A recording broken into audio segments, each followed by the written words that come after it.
Good morning, students. Myself Digvijay Singh, Assistant Professor GK Govani PG College, Bhinmal. Today we are discussing a beautiful poem written by Alfred Lord Tennyson, Ulysses. Before discussing this poem, first of all, we discuss introduction of this poem. Ulysses was first published in 1842, like Break, Break, Break and The Two Voices, soon after Arthur Holmes' death, and it expresses the poet's feeling about the need of going forward and facing life. Despite the bereavement he has suffered, Ulysses was a legendary Greek hero, the story of whose heroic deeds and adventure in songs of Homer in Odysseus. However, Tennyson's Ulysses is closely molded on Dante Ulysses as sketched in 26th canto of the Inferno.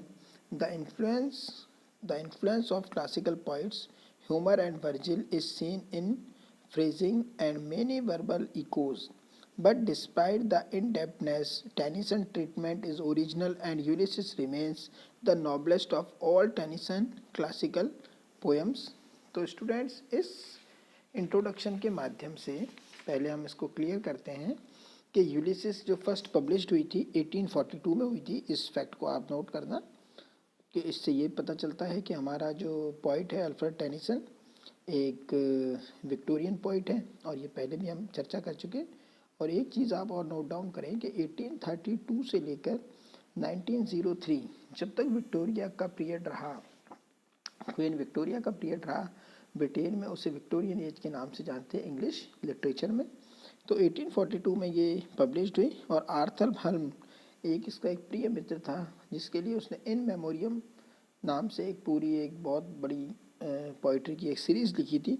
उसकी death के बाद उसने सोचा, writer ने Alfred Tennyson ने, कि अब जीवन में मुझे आगे बढ़ना चाहिए और इसी जीवन में आगे बढ़ने को लेकर पोइट ने यूलिसिस लिखी।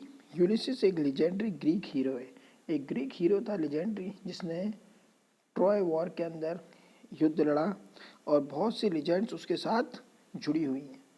जैसे हमारे यहाँ भी कुछ योद्धा जिनका नाम हम बहुत से युद्धों के साथ जोड़ के देखते हैं, जैसे हमारे महाराणा प्रताप है राजस्थान में, तो उसी तरह से हम ये मान के चल सकते हैं कि यूलिसिस भी उसी प्रकार का एक योद्धा था। और होमर के जो सॉन्ग्स थे, ओडिसस नाम की एक बुक में होमर ने भी उस चीज़ को लिखा, जो एंशियंट जो लैटिन राइटर्स थे उन्होंने भी कहीं ना कहीं यूलिसिस के बारे में लिखा था। लेकिन टेनिसन का यूलिसिस जो है वो दांते से क्लोजली रिलेटेड था।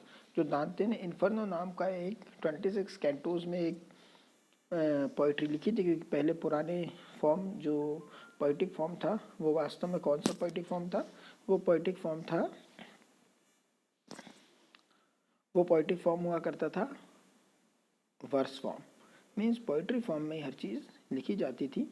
लेकिन यहाँ पे हमें ये पता चलता है कि Ulysses remain the noblest of all Tennyson classical poem. और जो भी क्लासिकल पोएम्स थी टेनिसन की, उनमें से एक नोबलेस्ट पोएम थी यूलिसिस। और यूलिसिस में मतलब बताया गया है कि किस प्रकार से एक व्यक्ति या एक योद्धा जो रुकना नहीं चाहता है, कुछ जीवन में करना चाहता है, केवल वो आइडल पोजीशन में बैठा हुआ नहीं रहना चाहता। तो ये वाली चीज़ें हम इस पोएम में देखेंगे। Then students, you enjoy this poem, it is a beautiful poem and it also motivate us. Then idleness in our life or no work in our life is harmful for a creature who's born for some work.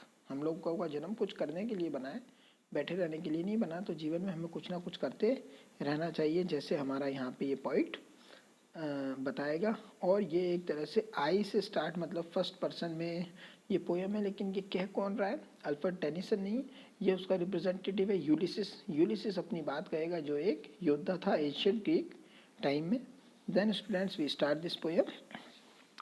It little profits that an idle king by his still hearth among these barren crakes, matched with an aged wife, I met and dole unequal laws unto a savage race that hoard and sleep and fed and non not me. मतलब यहाँ अपनी खुद की बात कह रहा है कि यूलिसिस, क्योंकि यूलिसिस अब क्या है, किंग बन चुका है। आफ्टर ट्रॉय वॉर के बाद इथिका नाम की जगह का वो राजा बना, और राजा बन के अपनी राजधानी में वो है। और उसके बाद वो क्या सोचता है देखते हैं। मतलब एक योद्धा के रूप में था पहले, और अब एक राजा के रूप में। It little profit that an idle king. Idle मतलब ये आइडियल नहीं है, आइडल है। आइडल मीन्स बैठा ठला, बिना कोई काम के, बिना कोई उपयोग के। उसके पास ना कोई काम है, ना उसके पास कोई उपयोग है, वो कुछ भी नहीं कर रहा है, ठीक है। और पीसफुल लाइफ जी रहा है without any adventure. Idle means without any adventure, या जिसे हमें बोल सकते हैं विदाउट एनी वर्थ, क्योंकि लाइफ में एडवेंचर ही क्या है, वर्थ है। बाय दिस स्टिल हर्थ, और by this still hearth, hearth का मतलब वैसे तो होता है जहाँ एक वो हाथ तापने वाला जो वो भट्टी बनी होती है, उस टाइप की एक जगह पर वो बैठा हुआ है। काम एंड क्वाइट होम, मतलब शांति से अपने घर बैठा हुआ है, हाथ तापने वाली एक भट्टी के पास जहाँ पर वो बैठा है। अमंग दीज बैरन क्रेक्स, और बैरन क्रेक्स, बैरन का मतलब क्या होता है, जहाँ पर कुछ भी चीज़ें पैदा नहीं होती, बैरन होती है वो जगह, यानी कि जिसे हम बोल सकते हैं बंजर। बैरन का मतलब बंजर। और क्रेक्स, क्रेक्स मतलब रॉकी, जहाँ पत्थर हैं, अनप्रोडक्टिव पत्थर हैं। तो यहाँ अगर अपन भारतीय वे में अगर देखा जाए तो बैरन क्रेक्स का मतलब है अपने किले में बैठा हुआ है। बैरन क्रेक्स क्या है, भाटे ही भाटे हैं वहाँ पे, पत्थर है, और पत्थरों के एक किले में बैठा हुआ है जहाँ पर उसके लिए कुछ भी करने योग्य चीज़ें नहीं हैं, ठीक है।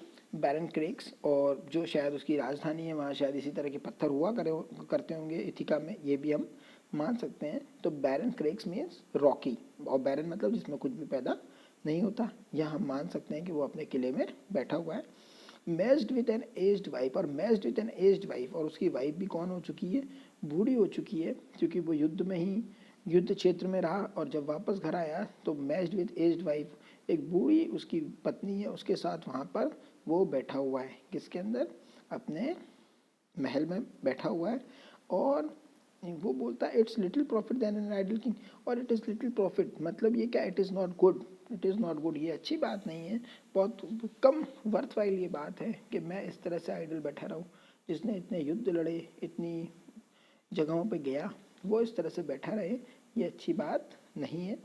आई मैट एंड डॉल, और मैट एंड डॉल का मतलब होता है, मैट का मतलब होता है जजमेंट, मैट का मतलब क्या होता है, जजमेंट, यानी किसी को तो रिवार्ड देना पड़ेगा और किसी को देना पड़ेगा पनिशमेंट, और रूल करना पड़ेगा, एडमिनिस्टर करना पड़ेगा किसी चीज़ को। एंड डोल, डोल का मतलब होता है लोगों को, जैसे हम कोई भत्ता देते हैं, महंगाई भत्ता देना हुआ, या मान के चलो उनको उनको जनता को पालने के लिए, जनता को पालने के लिए, उनको चलाने के लिए खजाने में से पैसों की व्यवस्था करनी है, लोगों को अनाज देना है। तो मैट एंड डॉल, मैट मतलब पनिशमेंट यानी जजमेंट देना है, एडमिनिस्टर करना है, और रूल करना है किनको, लोगों को। अनइक्वल लॉज अनटू अ सेवेज रेस, और अनइक्वल लॉज, और लॉज क्या है, अनइक्वल है, अनजस्ट लॉज है। जैसे मान लो कई बार कानून बनते हैं, वो हम सोचते हैं सबको इक्वलिटी पे ले आएंगे, हम लोग एक बराबर उस पे ले आएंगे, लेकिन जब राजा अपने महल में बैठ के या सरकार अपने पार्लियामेंट में बैठ के जब रूल्स बनाती है, तो वो बेसिकली सबको बराबर कभी भी नहीं कर सकती, कभी भी बराबर नहीं किया जा सकता आज भी। तो यूलिसिस के टाइम में तो आप देखते हैं मोनार्की थी, मोनार्की मतलब राजाशाही थी, तो राजाशाही में तो इक्वल किया ही नहीं जा सकता। और विक्टोरियन एज में भी मोनार्की थी। तो जब तक भी हम सब सकते हैं कि उस तरफ समय का कॉन्टेम्प्रेरी भी अगर बात करता है हमारा पॉइंट, तो भी किसी को इक्वल नहीं किया जा सकता। अनइक्वल लॉज अनटू अ सेवेज रेस, और रेस कैसी है, सेवेज, बारबेरियन रेस है। जो हम क्या नया चीज़ लाना चाह रहे हैं, मतलब जैसे मान लो विक्टोरियन एज के टाइम पर ही धीरे डेमोक्रेसी की तरफ बढ़ चुका था ब्रिटेन, तो उसी तरह से वो चाह रहे हैं कि इस बारबेरियन एज को भी हम क्या करें, डेमोक्रेटिक लेवल पे ले जाएं।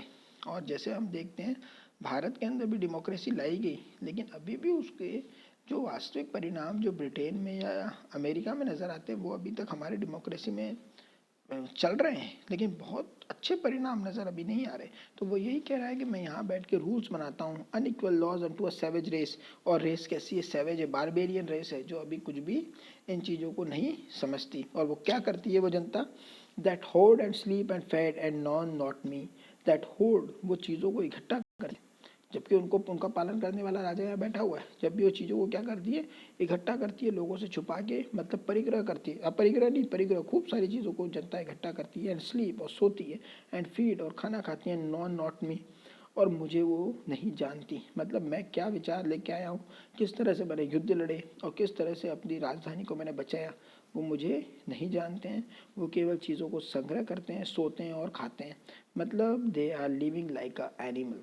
और ये उनके लिए नहीं, वो अपने लिए भी कह रहा है कि होड स्लीप एंड फीड। वो खुद भी क्या कर रहा है, राज का जो खजाना है उसमें चीज़ों को लाके भर रहा है, और स्लीप, सो रहा है, फीड कर रहा है, और नॉट नॉट मी, और वो खुद भी अपने आप को नहीं जान पा रहा कि मैं कौन योद्धा था, मैं क्या चाहता था, और मैं किन वैल्यूज़ को लेकर आगे बढ़ रहा हूँ। क्योंकि यहाँ हम देखते हैं ये कुछ ना कुछ थोड़ी डेमोक्रेटिक वैल्यूज़ उसके अंदर है। क्योंकि हम देखते हैं क्या लिखा हुआ है, unequal laws unto a savage race. Unequal laws, laws कभी इक्वल नहीं है, अनइक्वल है, जो इस सैवेज रेस में मैं लेकर आया। Then students we second time we also read these lines. It is beautiful, and the opening lines of poem, it little profits that an idle king by this still hearth among these barren crakes, matched with an aged wife, I met and told unequal laws unto a savage race that hoard and sleep and fed and known not me. These are the very beautiful lines. You learn these lines by heart and enjoy this poem. Then, students, in the next class, we discuss the next part of this poem, or the second part of this poem. Thank you.